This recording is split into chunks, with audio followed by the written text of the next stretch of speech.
Na ako. Oh my God. 104th Avenue. Naginip namin Share the hotel. from here. Pag may chance. Diyos. We're gonna be here tomorrow, anak. Kakuha. Yeah. For Wednesday? Yeah, for Wednesday. Sama ko siguro sila Alphonse. Gusto ko na dyan sa mall na pumunta. Si Ken pumasok eh. Ang patid nga kanina, late kasi. Alas 2:45 AM nag-text sa akin, pabili mo ang breakfast. Naku yan. 2:45. AM, nag-text sa akin. Nasaan siya? Nag-aaral sa baba. Bago siya matulog siguro. Magpapabili ng ganong oras? Hindi, para makaina. Ah. Binili na sa akin breakfast niya. No.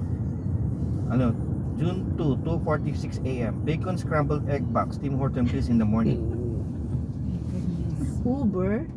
Uber Eats Uber nga Eats. ako, Uber Eats, Uber Cooks. Ano pa ba? Bumelo siya para maka-right turn. Okay. Yahabay. Resell units. Mga rentals to, mga old rental units to. Hindi, wall dyan ma'am. Parang dyan. Ito RCMP ito. detachment. Ay, oo. Police. Kondo. Royal Canadian Mounted Police Detachment.